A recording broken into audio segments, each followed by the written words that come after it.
প্রিয় ছাত্রছাত্রীরা, সোমনাথদার কোচিং সেন্টারে তোমাদের সবাইকে স্বাগত। আজকের ভিডিওতে থাকছে ABTA semester 3 higher secondary test paper 2025-26। দেখো, ইতিহাসের তোমাদের হচ্ছে 4 নম্বর সেট এসি 143 এই পেজের সম্পূর্ণ নির্ভুল তথ্য নিয়ে আলোচনা করে দিচ্ছি। তোমরা ভিডিওটি প্রথম থেকে শেষ অবধি দেখে নাও। আগের পেজগুলোর উত্তর পেতে হলে এই ভিডিওর ডেসক্রিপশন বক্সে প্লেলিস্টের লিঙ্ক থাকবে এবং ফার্স্ট কমেন্টে আমি লিঙ্ক দিয়ে দেবো। লিঙ্কে ক্লিক করে অবশ্যই দেখে নিও। তো চলো আমরা ভিডিও শুরু করি। চলো 1 নম্বরের প্রশ্ন শুরু করি। দেখো, আল বিরুনি ছিলেন একজন, অপশন বি লিখবে আরবীয় পণ্ডিত। 2 থেকে নাও, মার্কো পোলোর মুখে তার ভ্রমণ বৃত্তান্ত শুনে তা লিপিবদ্ধ করেন, অপশন এ লিখবে রাস্টি সেলো। 3 নম্বরের প্রশ্ন দেখো, কাকে দ্য ট্রাভেলার অফ ইসলাম বলে অভিহিত করা হয়, অপশন ডি লিখবে ইবন বতুতাকে। 4 নম্বরের প্রশ্ন, আব্দুর রজ্জাক বিজয়নগরে ছিলেন, অপশন বি লিখবে 1442 থেকে 1444 খ্রিস্টাব্দ পর্যন্ত। 5 দাগের প্রশ্ন, বার্নিয়ে ভারতের কোন বন্দরে প্রথম আসেন, অপশন বি লিখবে সুরাটে প্রথম আসেন। 6 নম্বরের প্রশ্ন, মধ্যযুগে ভক্তিবাদী সাধকরা ছিলেন, অপশন ডি বর্ণ ও জাতিভেদ প্রথায় বিরোধী। 7 প্রশ্ন, দোহা রচনা করেন, অপশন সি কবির। 8 দাগের প্রশ্ন, বাংলার ভক্তি আন্দোলনের প্রাণকেন্দ্র বলা হতো, অপশন এ লিখবে নবদ্বীপকে। 9, খাজা মঈনুদ্দিন চিশতির দরগা অবস্থিত, অপশন ডি লিখবে আজমিরে। 10 দাগের প্রশ্ন, সুফিদের কীর্তন বা বাউল ধর্মী গান কি নামে পরিচিত, অপশন সি লিখবে কাওয়ালি নামে পরিচিত। আচ্ছা, 11, সঙ্গম বংশের শেষ রাজা ছিলেন, অপশন এ লিখবে বিরূপাক্ষ। আচ্ছা, এখানে একটু মিস্টেক আছে, দ্বিতীয় বিরূপাক্ষ হবে, দ্বিতীয় বিরূপাক্ষ করে নেবে। 12 নম্বরের প্রশ্ন, আদিনা মসজিদ নির্মিত হয় 1369 খ্রিস্টাব্দে। নির্মিত হয় 1369, অর্থাৎ শুরু হয়েছিল 1369 এবং শেষ হয়েছিল কিন্তু 1373-এ। আচ্ছা, 13 নম্বরের প্রশ্ন দেখো, ইম্পেরিয়াম শব্দটি হলো একটি, অপশন বি লিখবে ল্যাটিন শব্দ। 14, মুর্শিদ কুলি খান কবে বাংলায় দেওয়ান হিসাবে নিযুক্ত হন, অপশন সি লিখবে 1700 খ্রিস্টাব্দে। 15 নম্বরের প্রশ্ন, দস্তক কথাটির অর্থ, অপশন সি লিখবে বাণিজ্যিক ছাড়পত্র। 16, ম্যাঙ্গালোরের সন্ধি স্বাক্ষরিত হয়, অপশন সি 1784 খ্রিস্টাব্দে। চলো 17 দাগের প্রশ্ন, নতুন বিশ্ব নামকরণ করেন, option B Amerigo Vespucci. 18, Canton বাণিজ্যের অবসান ঘটে, অপশন ডি 1842 খ্রিস্টাব্দে। 19, শেষ চার্টার অ্যাক্ট বা সনদ আইন পাস হয়, অপশন বি 1853 খ্রিস্টাব্দে। 20, ব্রিটিশ শাসন ব্যবস্থার তৃতীয় স্তম্ভ ছিল, অপশন এ পুলিশ বিভাগ। 21, চিরস্থায়ী বন্দোবস্তের প্রথম প্রস্তাবক ছিলেন, অপশন সি লর্ড কর্নওয়ালিস। 22 দাগের প্রশ্ন, ভারতীয় রেলপথের জনক হলেন, অপশন সি লর্ড ডালহৌসি। আর সালটা কিন্তু তোমার হচ্ছে 1853 সালে কিন্তু প্রথম শুরু হয়েছিল, ঠিক আছে। আচ্ছা, 23 দাগের প্রশ্ন, ভারতে গঠিত প্রথম চা কোম্পানি হলো অসম কোম্পানি। সালটা লিখে রাখতে পারো 1839। 24 প্রশ্ন দেখো, ওয়ালচাঁদ হীরাচাঁদ যে শিল্পের সঙ্গে যুক্ত ছিলেন তা হলো, অপশান ডি হচ্ছে জাহাজ নির্মাণ শিল্প। 25 প্রশ্ন দেখো, বার্নিয়ে প্রায় ড্যাশ বার বাংলাদেশ ভ্রমণে গিয়েছিলেন, অপশান বি লিখবে 2 বার। 26 প্রশ্ন, নব্য সাম্রাজ্যবাদের নতুন রাষ্ট্র দর্শন প্রচার করেন, অপশান ডি হচ্ছে লেনিন। স্তম্ভ মেলাও দেখো, আলবার এটা হচ্ছে অপশান বি করবে, আন্ডাল। আচ্ছা দেখো, নাইনধার হচ্ছে এটা সি এরটা করবে, আর সুপি হচ্ছে দেখো ডি এরটা করবে বাবা ফরিদ, আর চারেরটা হবে এ। শিখ হচ্ছে গুরু গোবিন্দ সিং, এখানে অপশান সি হচ্ছে সঠিক অ্যান্সার।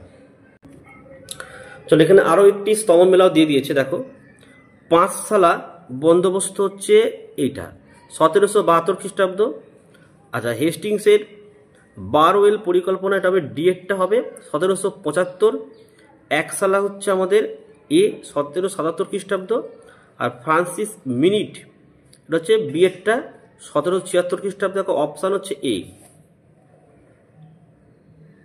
আচ্ছা বিবৃতি চলে আসো। আচ্ছা বিজয়নগরের রাজা কৃষ্ণদেব রায় রায়চুর, দোয়াব অঞ্চল, উড়িষ্যা, কঙ্কন প্রভৃতি অঞ্চলে বিজয়নগরের আধিপত্য প্রতিষ্ঠা করেন, রাইট। আর কৃষ্ণদেব রায় ছিলেন সুযোধা এবং বিজয়নগরের শ্রেষ্ঠ সাম্রাজ্যবাদী শাসক, এটিও কিন্তু রাইট। তাহলে এখানে অপশান ডি করবে, এ এবং আর দুটোই ঠিক। 30-এর দাগের প্রশ্ন দেখো, পোপ ষষ্ঠ আলেকজান্ডার এবং এক বুল বা নির্দেশনামা জারি করেন, এটা রাইট অ্যান্সার। সামুদ্রিক অভিযান নিয়ে পর্তুগাল ও স্পেনের মধ্যে তীব্র বিরোধ দেখা দেওয়ায় তিনি এই নির্দেশ জারি করেন, এটি হতো রাইট অ্যান্সার। অপশান সি, এ এবং দুটোই ঠিক। চলো 31-এর প্রশ্ন, ইবন বতুতার ভারত ভ্রমণকালে দিল্লি ছিল 4টি শহরের সমষ্টি। 4টি থেকে সঠিক তত্ত্বটি নির্বাচন করো। যেমন হিন্দুদের তৈরি পুরনো দিল্লি, আলাউদ্দিন খলজির তৈরি সিরি, আর গিয়াসুদ্দিন তুগলকের তৈরি সুলকাবাদ। ডি এর উত্তর হবে এটা, যে মোহাম্মদ বিন তুগলকের তৈরি জাহান পনাহাও, ঠিক আছে। তার উত্তর হচ্ছে এটা, ডি এরটা অপশান এ হচ্ছে উত্তর, ঠিক আছে। নেক্সট চলে আসো। 32 নম্বর প্রশ্ন বলছে 4টি দেখে সঠিক তত্ত্বটি বিচার করো, ঠিক আছে। এখানে যেমন দেখো মিডিয়া দিয়েছে ঔপনিবেশিক ভারতীয় সমাজ শিল্পায়নের ইতিবাচক প্রভাব থেকে নতুন নগরের সৃষ্টি, কৃষিভিত্তিক দেশীয় অর্থনীতিতে প্রাণ সঞ্চার, জাতীয়তাবাদের সঞ্চার। এখানে উত্তরটা হবে এটা, শ্রমিক ও মালিক শ্রেণীর উদ্ভব।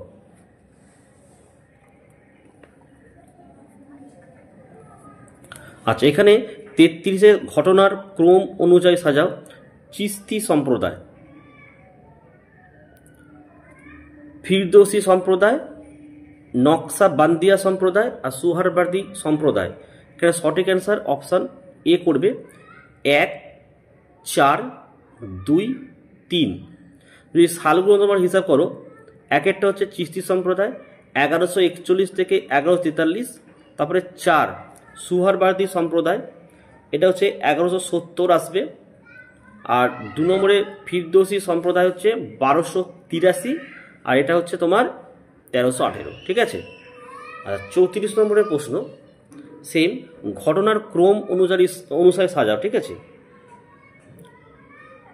সঠিক অ্যান্সার এখানে বি একটা হবে, কারণ 3 নম্বরেরটা আগে আসবে। এই 3-এরটা রাজা গণেশের বংশের পতন, এটা 1442। তারপরে 2-এ আছে আমাদের ইলিয়াস শাহী বংশের পতন, এটা হচ্ছে তোমার 1480। আচ্ছা তারপরে 4 নম্বর আছে হাফসি শাসনের অবসান, এটা 1493 আছে। আর একেরটা হচ্ছে হুসেন শাহী বংশের পতন 1538, তাই এটা হচ্ছে সঠিক অ্যান্সার। 35 থেকে প্রশ্ন চলে আসো। দেখো রামানন্দের শিষ্য হলেন 1, 2, 4 হচ্ছে সঠিক, অর্থাৎ রবিদাস, কবির আর সাধন। সেলিম চিশতি ছিলেন না, ঠিক আছে, ভুল অ্যান্সার। 36 চলে আসো। আলীনগরের সন্ধি অনুযায়ী ইংরেজরা কি কি অধিকার লাভ করে, এখানে সবকটি লাভ করে, ঠিক আছে। অপশান ডি করবে। আচ্ছা দেখো নিম্নলিখিত অনুচ্ছেদটি পড়ে প্রশ্নগুলির উত্তর দাও, অর্থাৎ এখান থেকে অনুচ্ছেদ দেখো এই যে এত অবধি দিয়েছে, পুরোটা ভালো করে পড়ে নিচের প্রশ্নগুলির উত্তর তোমরা লিখবে। দেখো 37, কে পলাশী পরবর্তীকালকে নির্লজ্জ লুণ্ঠনের যুগ বলে অভিহিত করেছেন। উত্তর দেখো পার্সিভাল স্পিয়ার, এখানে দাগ মেরে দিয়েছি দেখো পার্সিভাল স্পিয়ার। 38, পলাশী লুণ্ঠন কথাটির উল্লেখ করেন, দেখো অপশান সি ব্রুকস অ্যাডামস, এখানে হয় যে ব্রুকস অ্যাডামস। 39, দ্বিতীয় দেবরায়ের আমলে একাধিক বিদেশি পর্যটক বিজয়নগরে আসেন, এটি কিন্তু সঠিক অ্যান্সার। একাধিক মানে একের অধিক মানে দুজনকেও বোঝাতে পারে, দুজন তিনজন হয়। তাহলে এসছিল দেখো নিকোলো কোনটি এসছিল আর আব্দুর রজ্জাক এসছিল, তার জন্য এটা কিন্তু অপশান এটা সঠিক হচ্ছে। কারণ বিয়ে বলেছে দেখো দ্বিতীয় দেবরায়ের আমলে আগত একজন বিদেশি পর্যটক হলেন পায়েস, ইনি দেবরায়ের আমলে আসেনি, ইনি এসেছিলেন কৃষ্ণদেব রায় আমলে। তাহলে এটা কিন্তু ভুল হলো, ঠিক আছে। তাহলে অপশান এ হচ্ছে সঠিক। 40 প্রশ্ন দেখো, সাধারণ অর্থে সাম্রাজ্যবাদ বলতে বোঝায় বৃহৎ ও শক্তিশালী রাষ্ট্রের দ্বারা অপেক্ষাকৃত ক্ষুদ্র বা দুর্বল রাষ্ট্রের উপর আধিপত্য প্রতিষ্ঠা, এটা কিন্তু সঠিক। আর বি, পঞ্চদশ ষোড়শ শতকে পর্তুগাল স্পেনের সামুদ্রিক অভিযানের মধ্য দিয়েই ঔপনিবেশিকতাবাদের সূচনা হয়, এটিও কিন্তু সঠিক। অপশান ডি হচ্ছে অ্যান্সার। তাহলে দেখো এই ছিল আজকের ইতিহাসের তো 4 নম্বর সেট। ভিডিও কেমন লাগছে অবশ্যই কমেন্ট করে জানিও। ভালো লাগলে একটি লাইক করো এবং চ্যানেলে নতুন হলে চ্যানেলটিকে সাবস্ক্রাইব করো। পাশে থাকা বেল আইকন প্রেস করে অল নোটিফিকেশনটাকে অন করো, যাতে আমি যখনই কোনো ভিডিও আপলোড করি সবার প্রথমে যেন তোমাদের কাছে পৌঁছে যেত। আজকের ভিডিও আমি এখানে শেষ করলাম। তোমরা প্রত্যেকে ভালো থেকো এবং সুস্থ থেকো।